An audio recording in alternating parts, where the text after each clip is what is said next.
예, 우리 바울이 1차, 2차, 3차 선교 여행을 하게 된 여정에 대해서 잠깐 지도를 보면서 말씀을 드리겠습니다.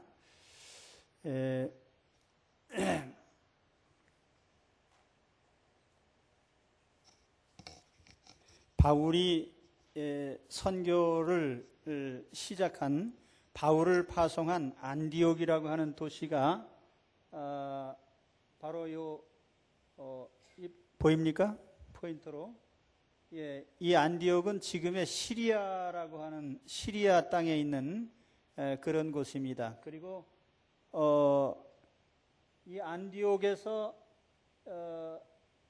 이제 1차, 2차, 3차 선교를 하게 되는데 1차에는 여기 구브로라고 하는 이 키프로스 혹은 사이프러스라고 하는 이 섬을 거쳐서 이 아시아 내륙으로 들어가서 여기에도 안디옥이라는 도시가 하나 또 있습니다. 이걸 비시디아 안디옥이라고 하는데요. 이 안디옥, 이고니온, 루스드라, 더베 이 지역을 거쳐서 다시 배를 타고 귀환한 것이 1차 선교 여행이었고요.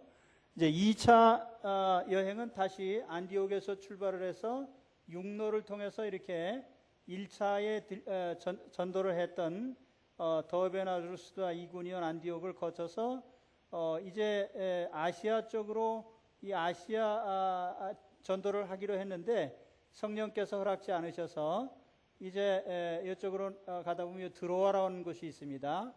우리 세계 역사에 나오는 트로이라고 하는 곳에서 가까운 곳인데 여기에서 이제 배를 타고 이 지중해를 건너서 이제 유럽 땅으로 건너갑니다. 그래서 여기 빌립보나 데살로니카나 베레아나 이런 지역을 육로로 해서 이렇게 통과해서 아래로 내려와서 아테네에서 이제 고린도까지 이렇게 도달하게 된 것입니다. 그래서 이 고린도는 여러분이 지도에서 보시면은 이게 그리스 땅입니다만은 고린도라고 하는 도시가 여기에 있고요. 육지가 여기에는 이렇게 잘려져 있습니다. 그래서 여기가 짤룩하게 되어 있는 이곳에 고린도라는 도시가 있고 그 고린도의 외항이 겐그레아라고 하는 곳입니다. 그래서 2차 전도 여행 마지막에 고린도에서 18개월간 머물면서 집중 전도를 하고 여기서 이제 2차 전도를 마감하는 것입니다. 그리고 여기서 배를 타고 이제 이 가이사라로 돌아오게 돼요. 가이사라는 지금의 이스라엘 땅에 있는 도시입니다. 이 가이사라로 돌아와서 아마 예루살렘에 들렸다가 다시 북쪽으로 해서 파송했던 안디옥 교회로 가는 것이 바울의 예정이었던 것 같습니다. 그래서 오늘 읽은 말씀에 보면은 이 고린도에서 겐그레아라고 하는 항구에서 배를 타고 이 귀환을 하는데 잠깐 여기 에베소라고 하는 것에 머뭅니다. 이 에베소는 3차 전도여행을 할 때에 자세히 말씀을 드리겠습니다. 그래서 에베소에 잠깐 머물렀다가 전도를 일시하고 돌아오는 것이 이제 2차의 그 마지막 과정입니다. 예, 그러면 이제 오늘 말씀으로 돌아가서 보겠습니다. 이 오늘 말씀에 보면은 바울이 겐그레아에서 배를 타고 이제 에베소를 거쳐서 가이사라 쪽으로 해서 이제 돌아온다고 하는 그 내용이 기록되어 있는데 저는 오늘 내용 중에서 두 가지를 좀 집중적으로 말씀드리려고 합니다. 첫째는 바울이 서원을 했었다라고 하는 이 내용이에요. 겐그레아에서 머리를 깎았다. 일찍이 바울이 어떤 서원이 있었다라고 하는 그 내용이고요. 또 한 가지는 에베소에서 에베소의 전도를 잠깐 하는 가운데 모든 성도들이 바울을 거기 머물러 있기를 간청했지만은 바울이 떠나면서 하나님의 뜻이면 돌아오리라 하는 얘기를 합니다. 그래서 이 하나님의 뜻에 따라 움직이는 이런 모습, 이것이 이제 오늘 말씀에서 중요한 두 가지 내용입니다. 그래서 이 두 가지 주제를 가지고 오늘 말씀을 드리려고 합니다. 첫째로는 바울의 서원에 대한 것을 좀 말씀드리겠습니다. 18절에 보면 바울이 일찍 서원이 있으므로 겐그레에서 머리를 깎았더라. 머리 깎는 것은 어떤 서원을 시작할 때와 서원을 마칠 때 우리 머리를 깎습니다. 그래서 머리 깎은 것은 서원의 시작이 될 수도 있고 마침이 될 수도 있습니다. 그 서원이라는 것이 뭐냐? 일종의 서약이죠. 약속입니다. 그런데 하나님 앞에 내가 이렇게 하겠습니다라고 하는 약속을 우리가 서원이라고 합니다. 이 서원은 대개 어떤 조건과 함께 되는데, 예를 들면 이런 거죠. 만일 하나님께서 제게 이러이러하게 해주시면 저는 하나님께 이렇게 하겠습니다라고 하는 그와 같은 형식의 약속이 이제 서원입니다. 이 서원에 대한 내용은 성경의 민수기 30장, 6장, 또 신명기 23장 이런 곳에 그 내용이 기록되어 있어요. 왜 서원을 하느냐? 이 서원의 동기는 크게 두 가지입니다. 첫째는 어떤 곤경에 처해 있을 적에 하나님 앞에 약속과 함께 이 서약을 합니다. 그러니까 가령 어떤 사람이 전쟁에 출정을 한다든지, 전쟁에 나갈 때는 이길지 질지 모르잖아요. 그런데 하나님이 이기게 해주신다면 이렇게 하겠습니다라고 하는 뭐 이런 약속. 또 어떤 사람이 병이 들었어요. 그런데 하나님께서 고쳐주신다면 이렇게 하겠습니다라고 하는 그런 이제 약속. 혹은 어떤 사람이 자녀를 낳지 못합니다. 그럴 때 하나님 앞에 약속을 하죠. 하나님께서 자녀를 주신다면 이렇게 하겠습니다. 이게 뭡니까? 이게 이제 하나님 앞에 주된 서원의 내용이에요. 그러니까 어떤 곤경에 처해 있을 때 우리가 하나님 앞에 이런 서원을 하게 되는 것입니다. 야곱은 고향을 떠나서 밧단 아람이라는 곳으로 가는 도중에 노숙을 하게 됐어요. 당시에는 여행이 매우 위험했습니다. 그래서 짐승에게 물려 죽을 수도 있고 강도를 만날 수도 있고 병에 걸릴 수도 있고, 이런 가운데 그 노숙을 하는 중에 꿈에 하나님의 천사들을 봤어요. 또 하나님께서 함께 하시리라고 하는 음성을 들려주셨습니다. 그래서 야곱이 잠에서 깬 다음에 그 자리에서 소원을 하는 거예요. 창세기 28장에 보면은 야곱이 세 가지를 소원합니다. 만일 하나님 내가 이 길을 무사히 갔다가 돌아온다면 하나님 내가 나의 하나님으로 섬기겠으며 여기에 내가 하나님의 전을 세우겠으며 또 내가 11조 생활을 평생 하겠습니다 라고 하는 약속을 하죠. 입다라는 사람은 전쟁에 나가면서 만일 내가 가는 전쟁에서 이기게 해주신다면 내가 이기고 돌아오는 길에 맨 처음 환영 나오는 사람을 하나님께 드리겠습니다. 또 사울 같은 사람, 사울 왕이 있죠 구약에. 사울 왕은 전투를 벌이면서 오늘 하나님께서 이 전투를 통해서 원수를 무찌르기까지 한 사람이라도 음식을 입에 대면 저주를 받을지어다 하면서 일종의 서약을 시킵니다. 자기도 약속을 하고 군사들에게 서약을 시키죠. 이와 같이 어떤 서약이라는 것은 자기가 곤경에 처해 있을 때 하나님의 특별한 도우심을 바라면서 일종의 약속을 하는, 이게 이제 서약입니다. 또 다른 경우는 반대로 하나님께서 기쁨을 주셨을 경우입니다. 병에서 고침을 받았다든지, 또는 오늘 바울 같은 경우도 있습니다만은 하나님께서 어떤 과제를 무사히 완성할 수 있도록 하나님이 인도해 주신 것에 대해서 감사하면서 그 이후에 헌신을 약속하는 거죠. 하나님 제게 이런 복을 주셨으니 저는 하나님께 이렇게 하겠습니다. 한나가 아들을 낳은 후에 하나님 앞에 기도하기를 하나님께서 제게 이렇게 귀한 아들을 선물로 주셨으니 하나님 앞에 일생 바치겠습니다라고 하는 서약을 합니다. 이게 뭡니까? 하나님 앞에 기쁨에 대한 응답으로서 헌신을 약속하는 이런 것들이 또 하나의 이 서원의 동기가 되는 것입니다. 그런데 이 서원의 기간은 다양해요. 보통 일반인들의 경우에는 한 8일 정도, 일주일 안팎의 이런 서원을 하고, 또 한 달 정도의 서원도 흔히 하는 기간입니다. 그러나 때에 따라서는 그 서원하는 사람의 작정에 따라서 어떤 사람은 1년간 할 수도 있고 혹은 뭐 3년간 할 수도 있고, 우리 평신도들 가운데 보면은 하나님 나는 1년 동안 평신도 선교에 헌신하겠습니다 해서 하는 분들이 있어요. 자기가 약정하는 거죠. 1년 동안 혹은 3년 동안 혹은 뭐 얼마 동안 이렇게 약속할 수가 있어요. 사울의 왕이 한 것처럼 하루 동안 할 수도 있겠죠. 때에 따라서는 평생을 약속하는 경우도 있습니다. 민수기 6장에 나오는 나실인의 서원이 바로 그런 경우인데, 평생 하나님께 이 서약을 하고 지키겠습니다라고 하는 약속을 합니다. 그런데 이 서원하는 기간 동안에 어떤 하나님 앞에서 서원자로서의 어떤 행동 지침이 있어요.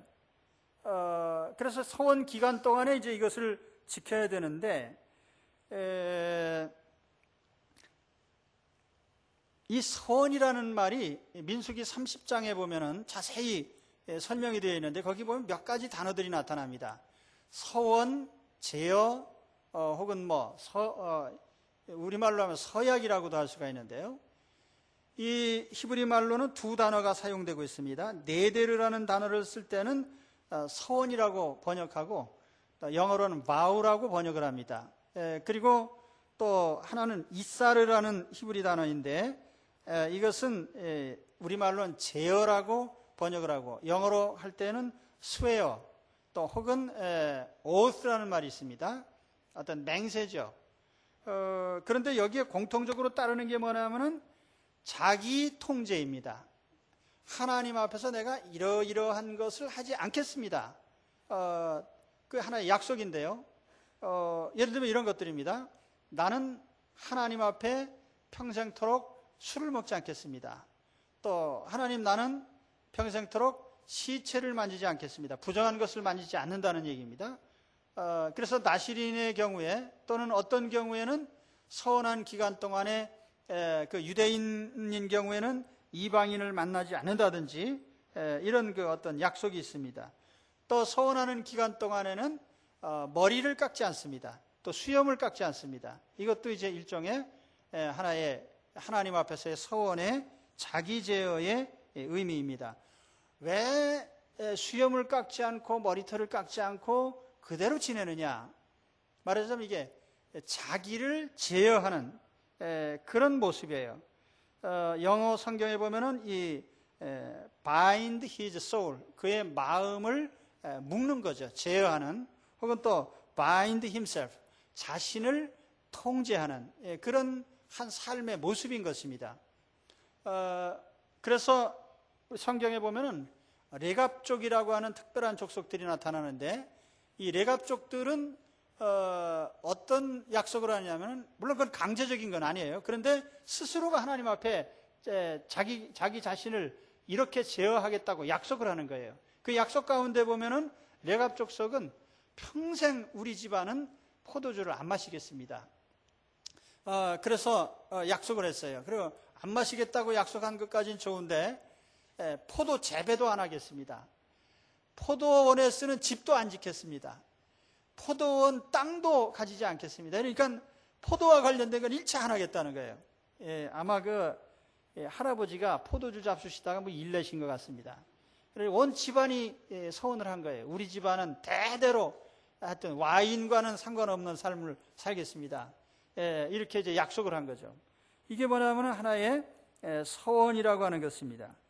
그래서 이러한 서원의 기간이 끝나면 이제 일정한 제물을 드리고, 또 머리를 깎고 수염을 깎고 그러면서 이제 서원이 끝난 것을 표시하게 되어 있는데, 일반적인 경우 유대인들의 경우에는요, 이 서원을 어디서 했든지 마칠 때는 예루살렘에 와서 하도록 그렇게 되어 있습니다. 그러니까 바울이 혹시라도 이 서원을 시작하고, 이제 우리 사도행전에 보면 바울이 예루살렘에 올라와서 그 이제 머리 깎고 하는 그런 장면이 나옵니다. 그러니까 바울이 이런 서원을 종종 했던 것으로 생각이 됩니다. 그러면 이제 우리가 이제 바울에게 적용을 해서 바울은 왜 구약적인 서원을 했느냐? 복음으로 사는 사람인데 왜 구약적인 서원을 하고 또 그것을 의식적으로 보여줬느냐 이거죠. 여기에 대해서 이제 한 서너 가지 해석을 할 수가 있습니다. 첫째는 바울이 하나님의 특별히 지켜주신 은혜에 대해서 아마 하나님 앞에 약속을 했을 것이다.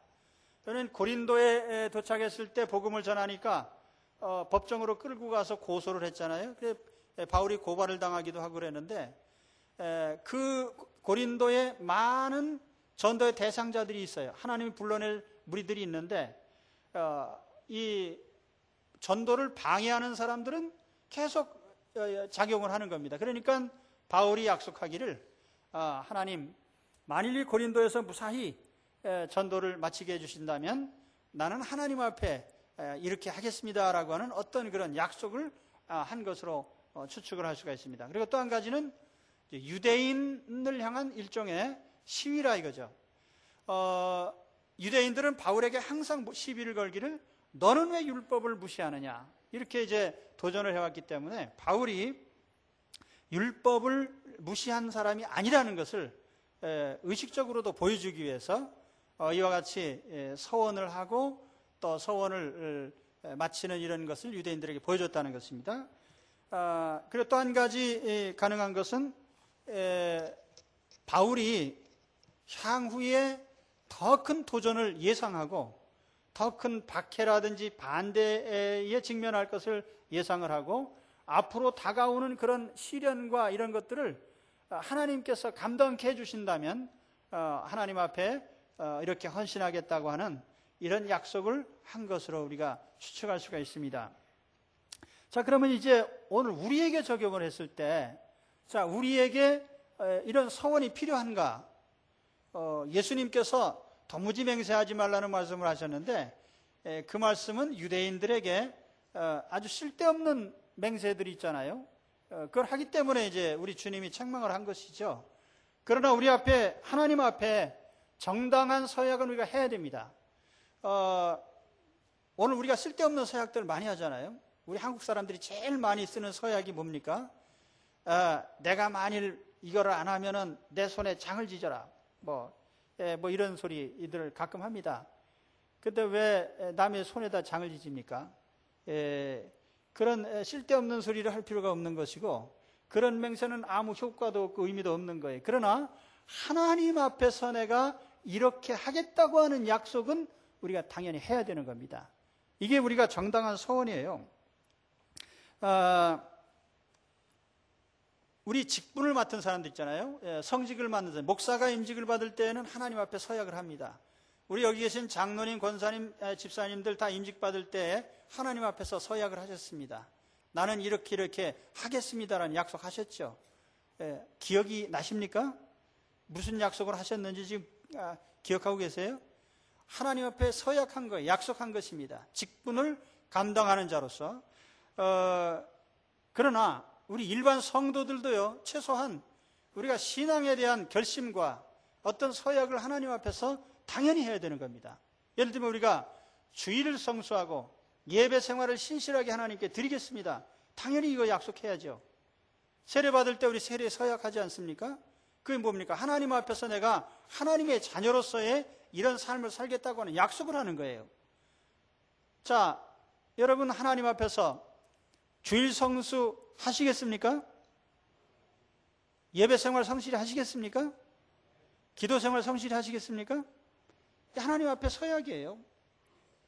또 그런가 하면 우리가 가정을 세워가면서도 내가 이 가정을 그저 내 개인적인 목적으로 결혼하고 가정생활을 하는 것이 아니라 하나님께서 원하시는 가정을 세우고 이 가정을 통해서 하나님의 나라를 세워가고 이 가정을 통해서 하나님의 자녀들을 길러내고 이 가정을 통해서 하나님의 뜻을 실현하겠다고 하는 하나님의 가정을 세우겠다고 하는 신실한 서약이 있어야 되는 겁니다. 이 약속을 하셔야 되는 거예요. 그 결혼 서약이라는 것도 그게 하나님 앞에 하나의 내가 신실한 가정을 세우겠다고 하는 약속입니다. 이 약속 서약 하시기 바랍니다. 또 그런가 하면 우리가 봉사와 헌신에 대한 것도 마찬가지입니다. 하나님, 내가 하나님 앞에 하나님께서 내게 건강을 주시고 재능을 주셔서 감사합니다. 내가 금년도에는 하나님 앞에 성가대원으로 헌신하겠습니다. 금년에는 내가 차량 봉사로 헌신하겠습니다. 내가 이런 일로 이웃을 돕겠습니다. 이 하나님 앞에 봉사에 대한 약속을 해야 되는 겁니다. 내년도에 최소한 한 가지 이상 봉사자로서의 어떤 약속을 하시기 바랍니다. 서약을 하세요. 우리가 이게 정당한 서약이 우리에게 있어야 된다는 얘기예요. 특히 연말연시에 우리가 2009년 마감하고 이제 내년에 2010년이 시작됩니다. 2000년대가 시작됐다고 난리 법석을 떨었는데 어느덧 세월은 유수와 같이 흘러 10년이 지났습니다. 그래서 이제 요즘 젊은 세대는요, 제가 쓰는 용어를 잘 모르실 거예요. 옛날에는 편지를 쓰는 걸 어른들한테 배웠는데 그때 그 편지 쓰는 법을 이제 부모님들이 가르쳐 주십니다. 그래서 편지 서두에 뭐라고 쓰느냐 그러면 아저씨 전상서, 삼촌 전상서 이렇게 써야 된다. 또 거기 다음에 인사 말씀은 어떻게 쓰느냐? 세월은 유수와 같이 흘러 어느덧 이렇게 이제 그렇게 시작하는 거예요. 제가 그 얘기를 했는데 모르시니까 반응이 없으셔서 좀 설명을 드렸습니다. 그런데 아무튼 그 연말이 되면은 우리가 한 해를 마감하면서 야, 금년도 다 갔네, 금년에 뭐 한 것도 없네, 뭐 이런 식으로 살지 마시고요. 금년에 내가 하나님 앞에 약속하고 이런 것을 내가 지켰는데 목표치는 도달 못했지만은 그래도 하나님께서 일을 하게 해주신 거 감사합니다. 그리고 새해에는 또 제가 부족하지만은 이런 일로 내가 헌신하고 봉사하겠습니다 라고 하는 약속을 하셔야 되는 거예요. 이 신실한 서약들을 하시기 바랍니다. 이 서원이라고 하는 거는 이게 어떻게 보면은 제3자는 모르는 약속이에요. 나와 하나님 사이의 약속이고 동시에 내 자신을 향한 약속이에요. 여러분 인생을 살아가면서 적어도 하나님께 약속을 해야 되고요. 내 자신과 약속을 해야 됩니다. 이게 가장 중요한 약속이에요. 인생에서 물론 우리가 다른 사람들과 이런저런 약속들을 합니다만은 그런 약속들보다 더 중요한 것은 하나님과의 약속이고 또 그 하나님과의 약속 가운데 내 자신과 한 약속을 지켜야 되는 것입니다. 내 인생을 어떻게 살 것인가에 대해서 또 내가 하나님 앞에 무엇을 할 것인가에 대해서 우리는 하나님 앞에 약속을 해야 되는 것입니다.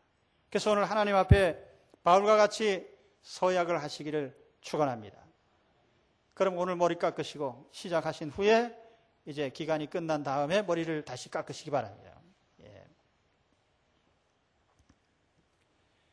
아무튼 우리가 하나님 앞에 약속을 하고 약속을 지키는 삶을 살라 하는 것을 제가 말씀드렸습니다.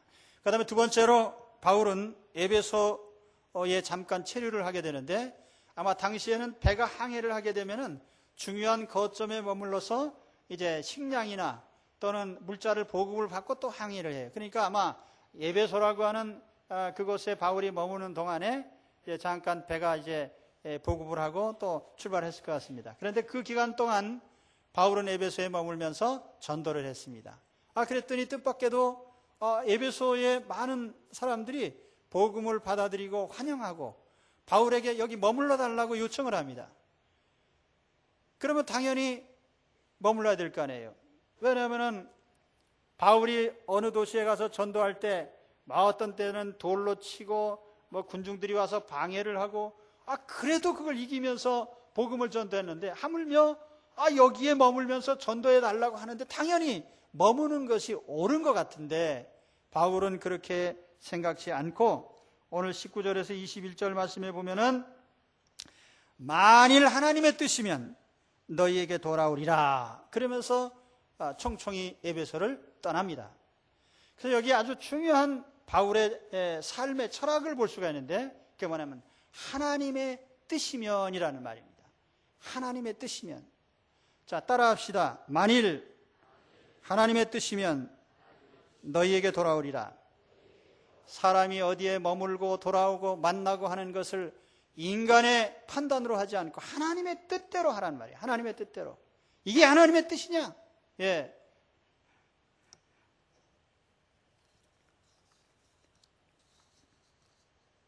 오늘 우리가 살아가는 방식이 아주 편의주의적입니다. 특히 우리 예수 믿는 사람들이 하나님의 뜻을 아무데나 갖다 붙여요. 예, 이게 하나님 뜻인 것 같습니다.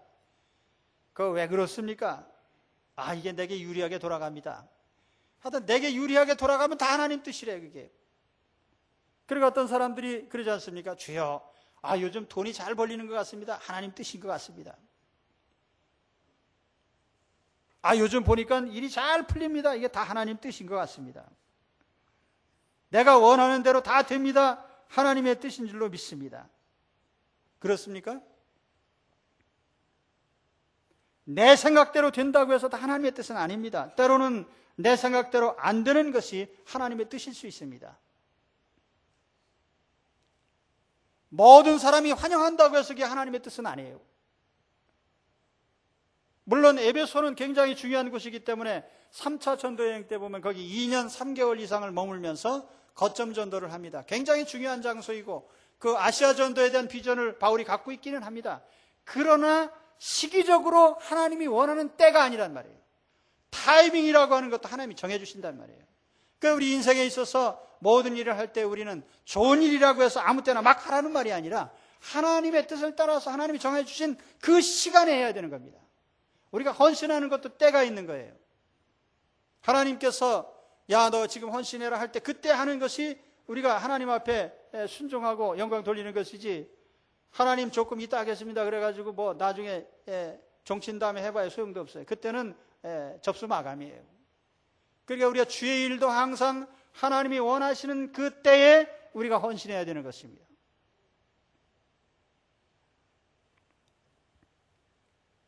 야고보 4장 13절, 여러분 성경 한번 찾아보십시오. 야고보서는 신약 성경에 있습니다. 신약 성경 뒤쪽에 가서 보면은 야고보서라는 성경이 나옵니다.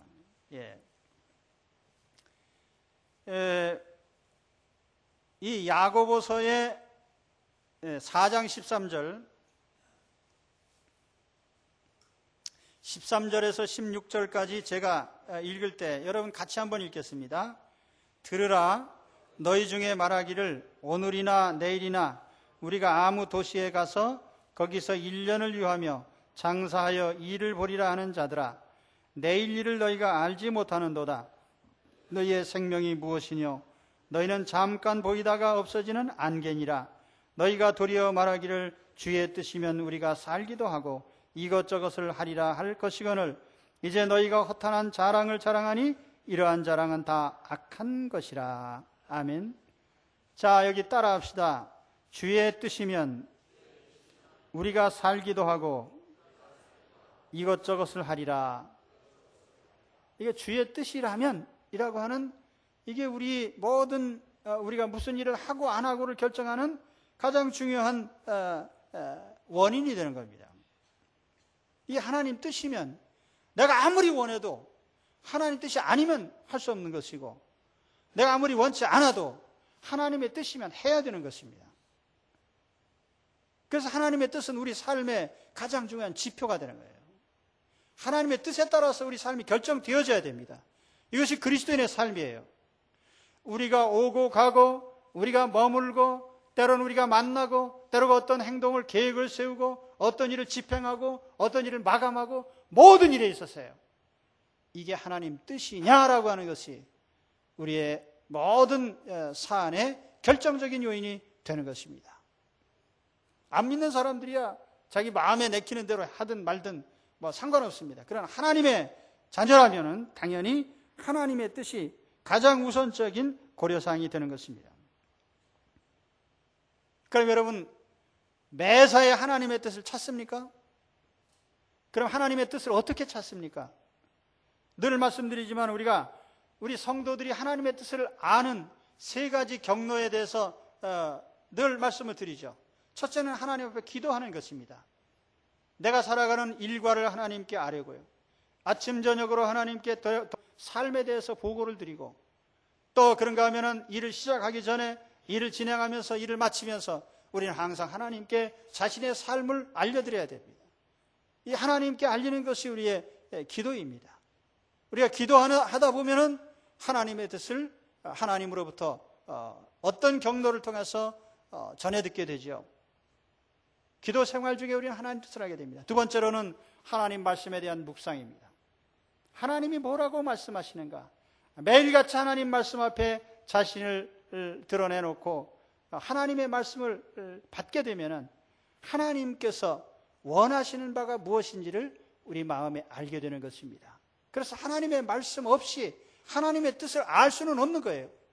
그래서 우리가 기도했다면은 하나님의 말씀을 날마다 우리 마음에 받아서 우리 매일의 경건생활을 왜 합니까? 하나님 말씀을 매일 보자 이거예요. 하나님 뭐라고 말씀하시고 무엇을 원하시는지요. 그리고 또 한 가지 중요한 것은 우리의 삶을 면밀히 관찰하는 것입니다. 그래서 내가 하고 있는 모든 일들이나 내가 되어가는 모든 과정들을 살펴보면서 하나님이 내 삶에 어떻게 간섭하시는지를 우리는 면밀하게 봐야 됩니다. 그런데 그때에도 우리는 물질적이거나 육신적인 관점에서 관찰해서는 안 되고 영적인 관점에서 관찰을 해야 되는 겁니다. 내 삶이 지금 어렵고 힘들어도 영적으로는 일이 잘 되어가고 있는 것이다. 판단이 되어질 수가 있습니다. 그러나 때로는 물질적으로는 잘 풀려도 영적으로는 안 돼가는 수가 있어요. 그래서 우리가 이 자기 삶을 면밀하게 관찰을 해야 돼요. 내 일이 잘 되는 것 같지만 내 영적으로 손해가 나고 있지 않느냐. 내가 지금 안 되는 것 같아도 영적으로는 유익한 많은 것들이 내게 있지 않느냐. 저는 병들어서 예수님을 믿기 시작했어요. 그렇기 때문에 저는 이 병드는 일에 대해서 항상 은혜롭게 생각합니다. 세상에 많은 사람들이요, 건강을 자랑하고 건강하기 때문에 영적으로 망하는 사람이 한둘이 아니에요. 건강해서 하나님을 떠나고 건강해서 방탕하고 건강하기 때문에 제멋대로 사는 사람이 얼마나 많습니까? 그러나 내가 연약해지고 이 연약함 때문에 하나님을 의지하고 하나님의 은혜를 가까이 체험하고 하나님의 붙들어 주심을 날마다 의지하면서 사는 것이 얼마나 은혜로운 것인지 모릅니다. 그렇기 때문에 여러분 혹 이 자리에 병든 분들이 계시면 하나님 앞에 담대한 믿음을 가지시기를 축원합니다. 우리 하나님께서는 우리의 모든 상황을 통해서 영적으로 유익되도록 인도하시는 분이에요. 그러니까 우리는 이 영적인 관점에서 우리의 삶을 관찰해야 되는 겁니다. 반대로 어떤 사람들을 보면은 돈이 잘 벌리는 바람에 인생 망치는 사람이 한둘이 아니에요. 제가 복권에 당첨된 사람의 어떻게 된 날을 유심히 관찰하고 있습니다. 제가 아직까지 들은 바로는요, 복권에 당첨되는 바람에 잘 됐다는 사람 내가 본 적이 없어요. 그 돈 문제 때문에 형제들이 의간하고 친구가 끊어지고 꼬달라고 하다가 또 시비부터 싸우고 그런가 하면 부부가 또 복권 당첨된 다음 날 그냥 서로 그냥 우리 반씩 나누자 어쩌자 해갖고 사람도 나누고 자식도 나누고 다 나눠요, 절반으로. 하여튼 이 세상에요, 영적으로 우리가 유익하지 않으면서요, 세상적으로 유익한 게 많아요. 그리고 우리는 영적인 관찰을 해야 된다고 말이에요. 그래야 하나님 뜻을 알 수가 있는 거예요. 비록 내가 어렵지만 하나님께서 선히 인도하고 계심을 우리가 영적으로 볼 수 있어야 됩니다. 이런 관점에서 오늘 내게 일어나는 일들을 관찰하시기 바랍니다. 지금 내게 무슨 일이 일어나고 있습니까? 그 일이 내가 원하는 일입니까? 아니면 원하지 않는 일입니까? 지금 내 삶에서 무슨 일이 일어나기를 바라고 있습니까? 그거 내가 원하는 것입니까? 그것이 하나님이 원하시는 것입니까? 하나님의 뜻에 따라 행동하는 여러분들이 되시기를 축원합니다. 오늘 제가 두 가지 말씀드렸습니다. 첫째로는 바울의 서원에 대한 걸 말씀드렸어요. 우리는 하나님 앞에 언제나 신실한 서약을 해야 됩니다. 하나님 앞에 약속을 해야 돼요. 하나님, 나는 하나님 앞에서 이렇게 하겠습니다. 또는 이러이러한 것은 하나님의 영광을 위해서 하지 않겠습니다. 그 하나님 앞에 약속을 하는, 또 길게 평생을 약속할 수도 있고 짧게는 일시적으로 자기를 제어할 수도 있습니다만 오늘 하나님 앞에 믿음의 약속을 하시고 삶을 살아가시기를 축원합니다. 또 한 가지는 하나님의 뜻에 따라서 움직이는 겁니다. 사람들이 원한다고 해서 그것이 다 하나님의 뜻은 아니고 또 원하지 않는다고 해서 하나님의 뜻이 아닌 것도 아니다. 그러므로 우리는 하나님의 뜻을 면밀히 살펴서 하나님의 뜻이라고 하면 어떤 경우에도 최우선적으로 그것을 따르는 것이 우리 그리스도인의 삶이고, 이러한 삶을 통해서 하나님의 뜻을 따를 때 우리는 최선의 삶의 결과를 얻을 수가 있습니다. 그래서 우리 한 해의 마지막 시점에 서서 우리 하나님의 뜻을 찾아내는 그런 여러분들이 되시기를 주의 이름으로 축원합니다. 기도하겠습니다.